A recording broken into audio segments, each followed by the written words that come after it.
my interest in this dialogue is more than just for the fun of the evening. I've had a very deep connection with trying to understand meditation and contemplation and the sort of transformation of consciousness that these things allegedly induce. And towards that end, at Princeton, what actually got me to come to Princeton was getting some research funding to get very, very experienced meditators and come to Princeton and be in a brain scanner and later to travel in the Himalayas and study some of these people in their more natural habitats. And where I'm going with that is, we've got tons and tons of data, many, many gigabytes of data now, but the sorts of things that stay with me have been things like when one of these practitioners who has spent many, many years just very, very dedicated, both in terms of formal practice, but also you sense at a deeper level that the whole purpose of life is in a particular direction, that they can be around some very stressed out scientists who are always anxious and striving for the next goal and so on, and they can walk into a room with them and everybody just relaxes. And one thing I picked up in the film was it was very good production quality as well, but you sort of is that sense, right, that he's not actually just saying these words, but there's this sense that's being exuded of calmness. Living his practice. Yeah. I was reading the other day in His Holiness the Dalai Lama's book on the atom, and he was reminiscing about these scientists asking him, can we go and put some electrodes on the brains of hermits up high in the mountains? And he thought about it, and he thought, well, that could be very intrusive. I wonder how they're going to feel. And they're going to see all these guys with machines coming up the mountain trails, and then they're going to be asked to sit in meditation while they're being investigated. But he said, I thought I would invite them to do it. And they said, okay. And I thought, he said, I hope they're not just saying okay because it's the office of the Dalai Lama. I hope that they understand that this can be really very helpful, very useful to bring together the scientific method and the examination of consciousness. And when we're talking about the brain and we're talking about the mind, are they the same? I was hoping to avoid that one. Wow. Or at least delay that until later. Well, we don't know. That's the honest answer. We don't know.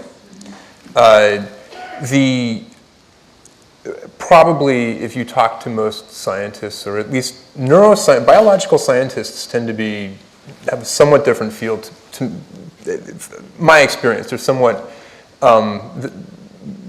closer to what I would call physicalism than sometimes physicists can be very expansive in their thinking, but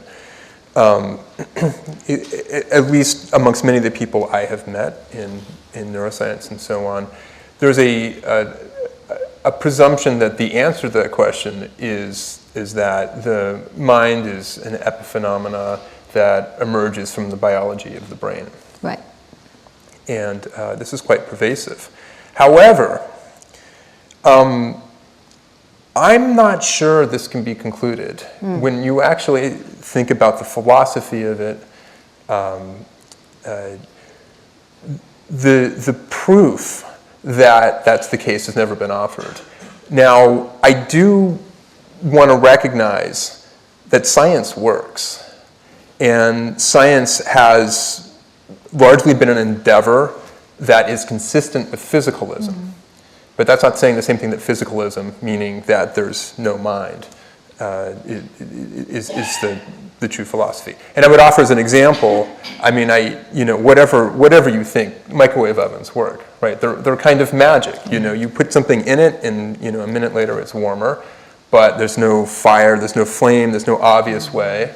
And when you get into the science of it, there's microwaves and so on. Microwaves are fascinating, right? There's this absolutely fascinating branch of science. And so one is inclined to conclude that, well, science must ultimately be true because microwave ovens work, or other examples. You can send people to the moon, or send robots to Mars, or go to the bottom of the ocean, or all sorts of remarkable things. And these have all been constructed on theories that state things in physicalist terms. That said, that was never actually proof. It just means that science, as a practical endeavor, works. And I would never argue that it doesn't work. So I think that it can be very instructive to our theories of the universe and so on. It's interesting to note historically that psychology may actually have started, Western psychology actually, which started in the late 1800s probably, it may actually have, in fact I know for a fact there were people in it that actually thought that mind was primary.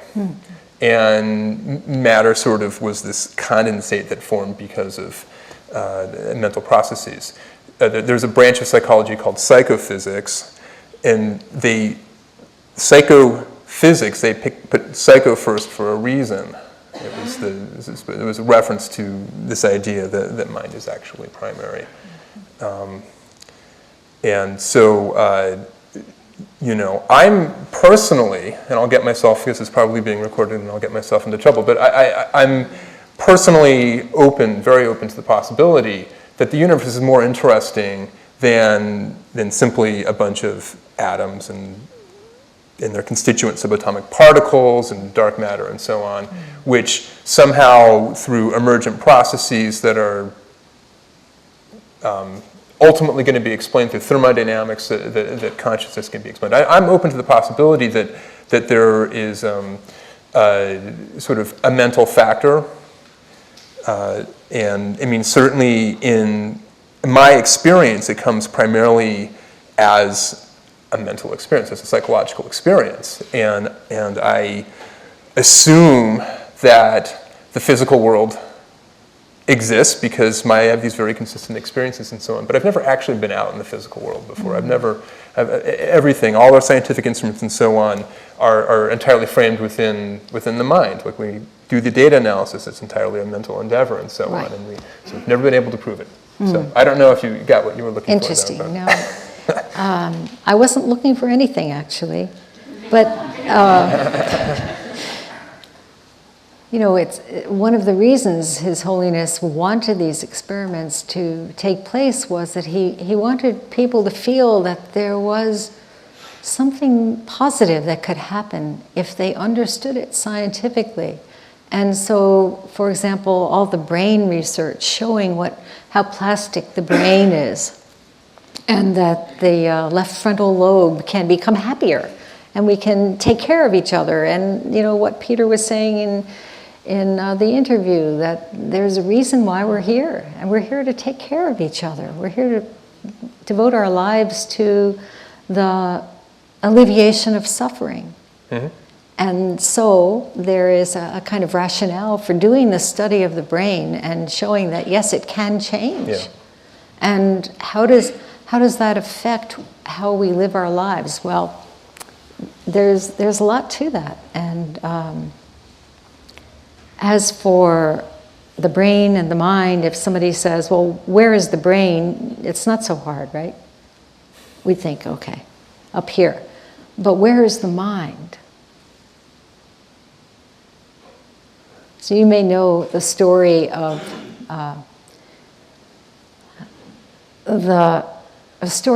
coming a man who came to seek out Bodhidharma in great distress. And he said, please help me. My mind is not at peace. I have so much anxiety. I don't know what to do.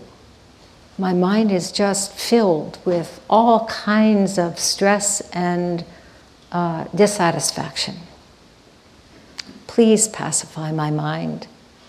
And Bodhidharma said, bring me your mind, and I'll pacify it for you. And this man, Eka, said, I've searched everywhere, and I cannot find my mind. And Bodhidharma said, there, I have pacified your mind.